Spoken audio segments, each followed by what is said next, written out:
At ngayon mga giliw naming tagapakinig, narito ang huling kabanata ng ating kwento na pinamagatang Designated Survivor sa pakikipagsapalaran ni Kapitan Karyong!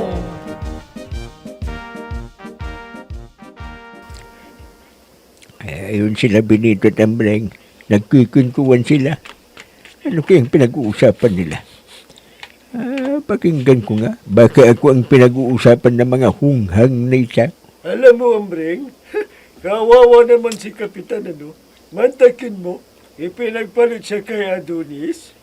Ay, oo nga eh. Kawawa si Kapitan. Dahil nasilisihan siya ni Adonis. Paano naman kasi? Tanga si Kapitan eh. Napakatanga niya. Hindi. Hindi. Papatayin ko kayo. Hindi ako makahinga. Sasabihin sa... Benito, tulungan niyo ako. Ambreng, ano yun? Parang may humingi ng tulong sa atin, ah. Ay, tignan natin. Bilisan mo. Kapitan. Halika. Nako! Si Kapitan nito, inatake yata at patay na. Oo nga, ano? Naku, swerte natin, Ambreng. Swerte natin. Ay, tanga. Bakit mo naman sinabing swerte natin? Ay, patay na siya. Matatanggal na rin tayong CBO. Ay, naku. Kwan. Swerte pa rin natin dahil tayo ang nakakita sa bangkay niya. Tawagan natin kagad si Reggie Cruz para may porsyento tayo. At ipaimbalsa mo natin kagad para siguradong patay na. Mga buwisit kaya. Tulungan niyo ako. Isugod niyo ako sa ospital. Malas, buhay pa pala, Ambreng. Ay, ano pang ginagawa mo? Halika, isugod natin siya kagad sa ospital.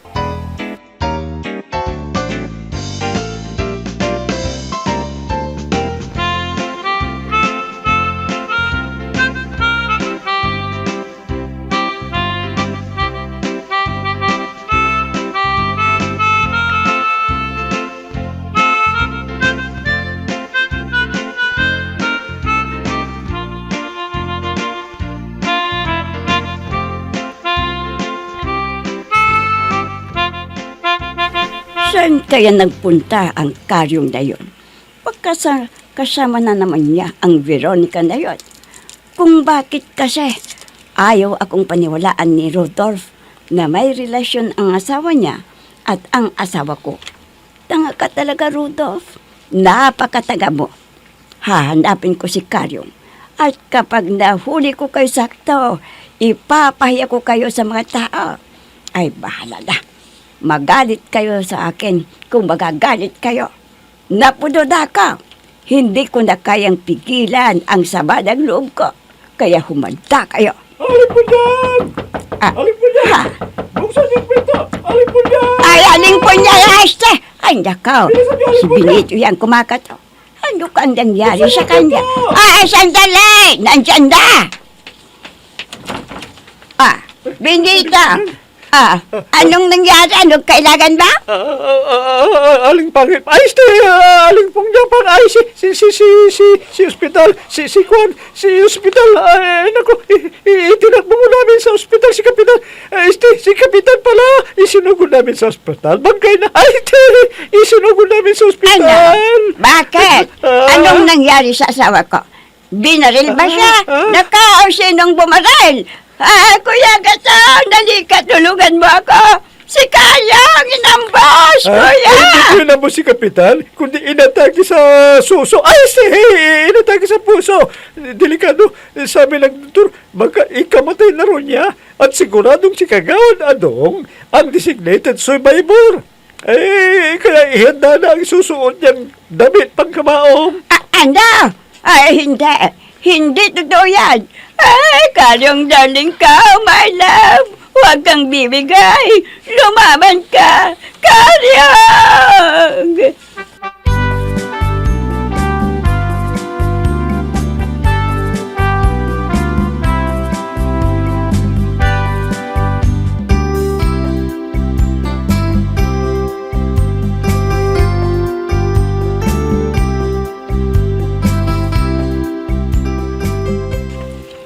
Pining.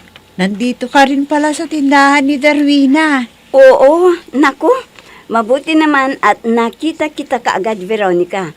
Kanina pa kita hinahanap. Tinanong kita sa asawa mo. Pero ang sabi hindi raw niya alam kung nasaan ka. O bakit mo ako hinahanap? Anong kailangan mo? Si Kapitan. Isinugod nila sa ospital. Inatake. At baka ikamatay na raw niya. O ano ngayon? Kung mamatay siya, di naman ako doktor, ano? Naku, friend. Huwag kang ang ganyan. Pagkatapos ng ginawang pagmamalasakit sa'yo ni Kapitan, hayaan mo na lang. Naku naman, kailangan ka niya.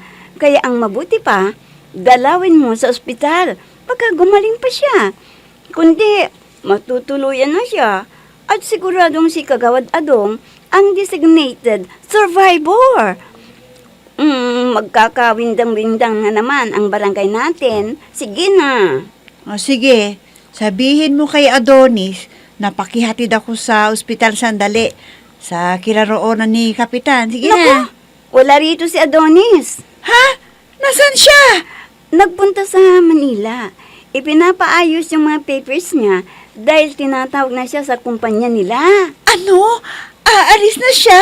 Oo, mga 1 linggo lang siya rito. Babalik na sa trabaho. Ha? Hindi. Hindi ako makakapayag na aalis pa siya. Pipigilan ko siya sa ayaw at sa gusto.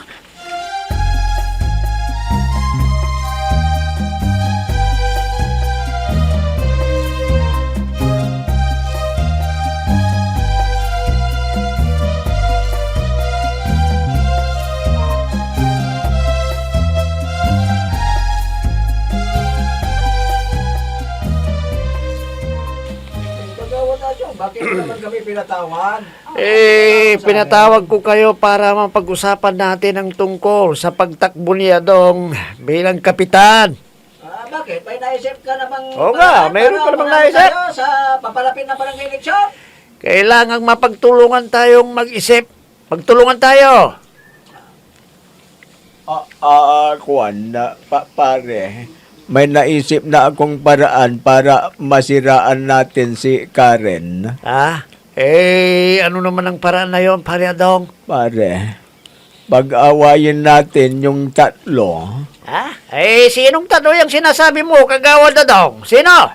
Sino pa? Di sila Kapitan Karyong, Karen, na ti Kagawad Agusting. Teka pare. Paano natin sila pag-away-awayin, ha? Papaano? Ganito ang gagawin natin. Magpakala tayo sa social media na may relasyon sila Adonis at Veronica at sila Karyong at Karen naman.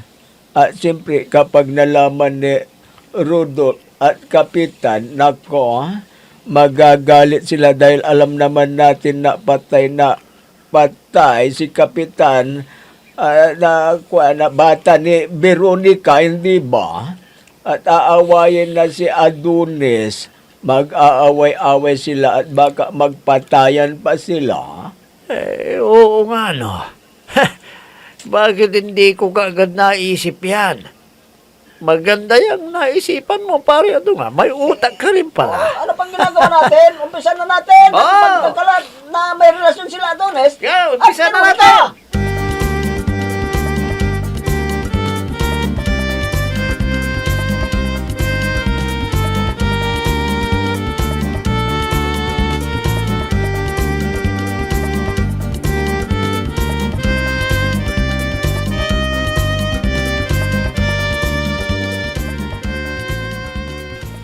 Ay, nako. Ang dami na namang marites dito sa harap ng tindahan nila, Bebang. Pakinggan ko nga kung ano ang latest na issue nila. Naku, alam niyo mga kapatid, may bago na naman chika. Tutanoy. Ano na naman bago chika yan, Aber? Nako, alam niyo ba sina Adonis at Veronica, may lihim na relasyon? Lagi daw sila namumutel. At hantay alam niyo ni Rodon at Pining. At alam niyo ba, kaya inatake na naman sa puso si Kapitan nang malaman niyang nakirelasyon si Veronica kay Adonis. Ay, sina Veronica?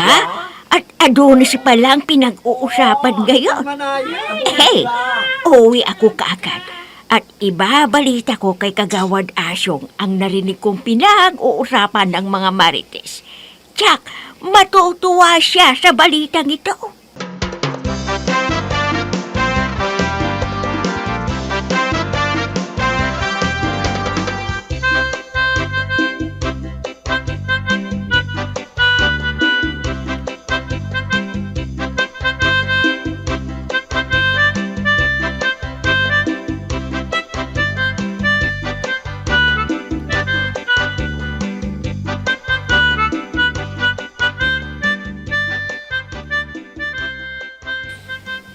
Ay nako, napapansin ko.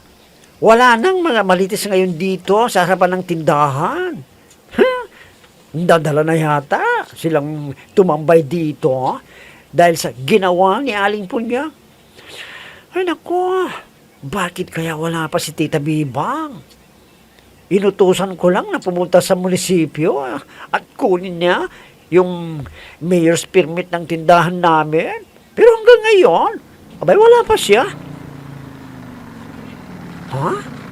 Ay, may humintong tricycle sa tapat ng tindahan. Noli, tumuloy ka muna sa bahay. Sige. Aba, Ingat ka. teka. Ingat ka dyan. Ang lagkit ng tinginan nila. May namamagitan yata sa kanilang dalawa. Bakit ngayon ka lang dumating sa buhay ko? Hoy, Tita Biba! Mukhang masayang-masaya kang dumating ngayon, ha? Pakanta-kanta ka pa? Bakit? Masama ba ang maging masaya, Darwina? Ay, hindi naman, tita. Kailangan lagi tayong masaya, pero depende yan, tita, ha? O baka naman masaya ka, pero may nasasaktan ka. Ha? Anong ibig mong sabihin? Sa tingin ko, nagkakaigihan na kayo ni Kuya Noli. Oh, baka malaman ng asawa niya, mapapatay ka, tita. Darwina!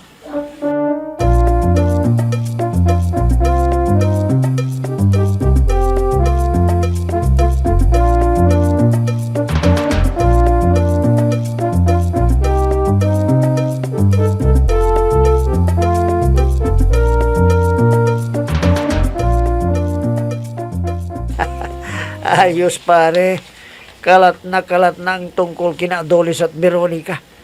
Palagay ko nag-aaway na sila ngayon. Baka magpapatayan na sila. Oo, pare. Buti nga sa kanila. Nako, bilib na ako sa social media. Ang bilis kumalat. Ayan o, nag-36,000 views na kaagad. Ay oo pare, sirang-sira na sila Karen. Ha? Wala na silang pagpipili ang iboto, kundi ako lang. Dasyon, kagawa na daw. May masamang balita. Na naman. Oh, bakit anong balita rin, boy, ha? Ano? Pinaghanap kayo ng polis dahil sa na-trace daw ng kinaukulan na kayong dalawang nasa likod ng ipinus na may relasyon si Adonis at si Veronica. At papunta na sila rito para ulihin kayo. Ano? Patay! Patay!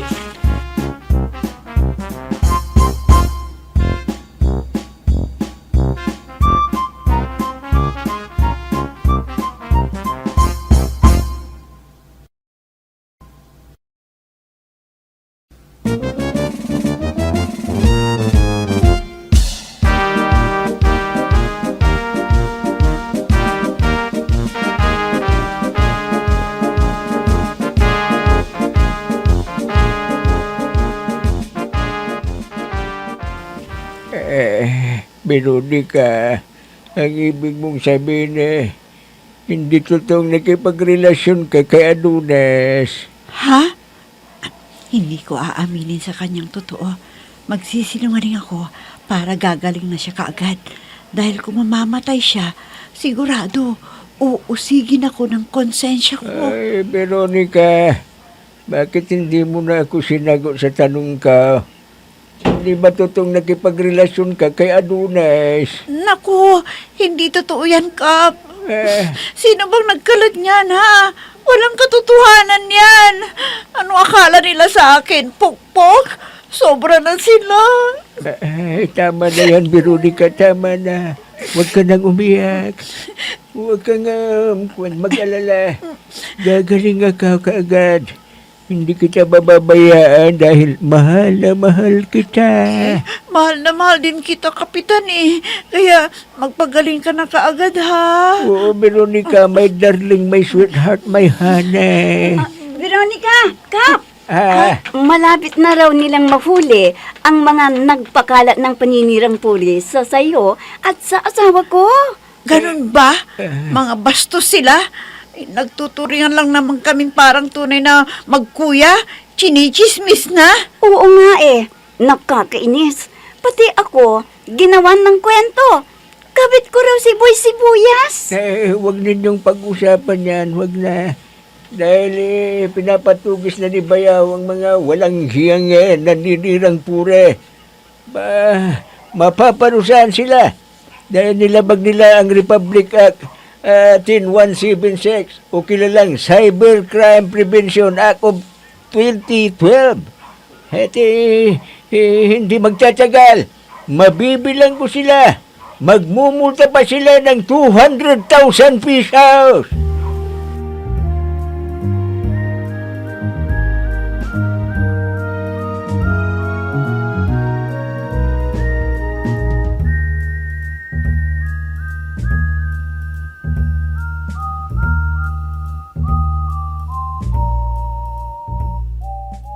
Oh, pare, nakahanda na bang lahat ng gamit mo?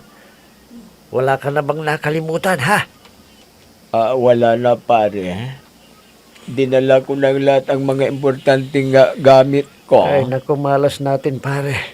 Natuntun tayo ng IT expert na inutusan ni Vice Mayor Agaton. Kaya kailangang lumayo tayo. Magtatago tayo sa Tacloban o kaya sa Legazpi, Naga.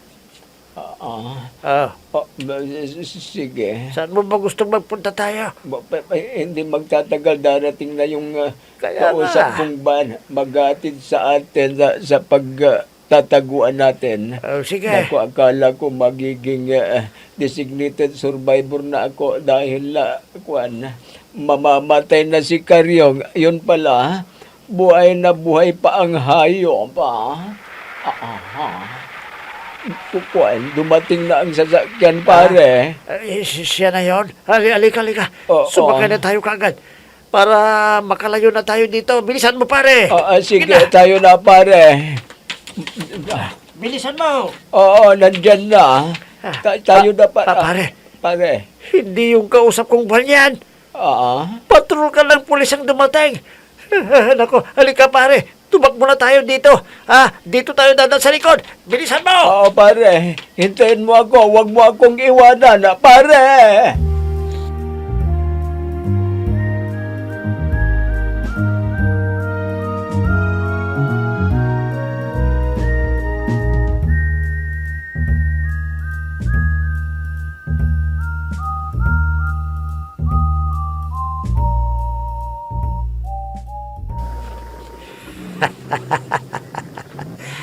Nako, mga gunggong na pulis ang mga yun, pare. Mas mabilis tayong tumakbo sa kanila. Oo, pare. Mabuti na lang kamo at may dumaan ka agad na taxi. Ito ang nakasakay na tayo kaagad, hindi ba? Oo. Mamang driver, dalhin mo kami sa terminal ng boss, ha? Papuntang Tacloban. Ha? Boss! Nicolado!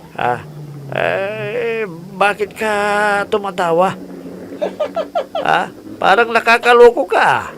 Asikasuhin mo yung pagmamaliho mo. Baka mabangga tayo. Oo nga Mamatugan naman. kita dyan eh. Huwag kang makikitawa sa amin. Official kami. Oh. Number 1 na kagawad ako. Itong kasama ko dating number 1. Nako.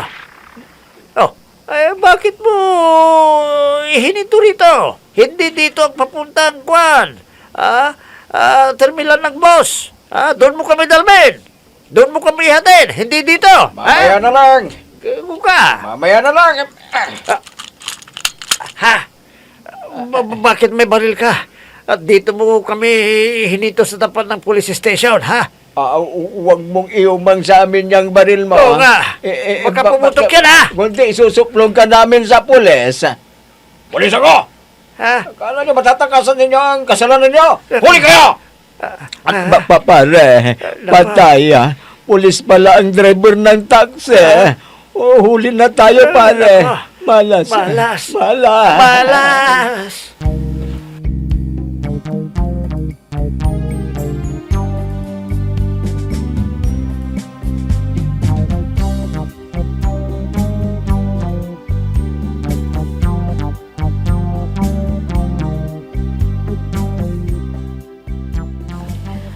Tapos na, wala na tayong problema. Wala na tayong problema ngayon. Nasolusyon na ang lahat. Salamat sa inyo dahil tapat ang paglilingkod niyo sa amin. Nasolusyon na ang problema, Kap.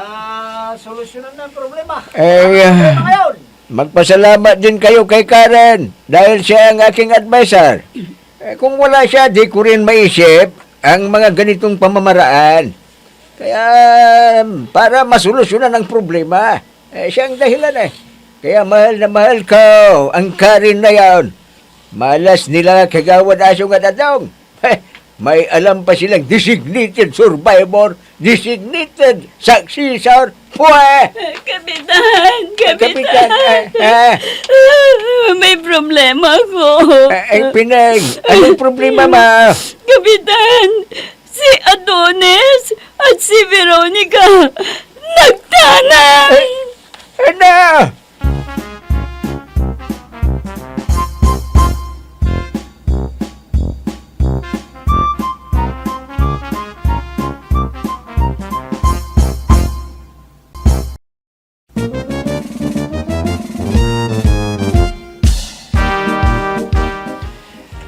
Mga giliw naming tagapakinig, yan na po nagtatapos ang ating kwento na pinamagatang Designated Survivor sa pakikipagsapalaran ni Kapitan Karyong!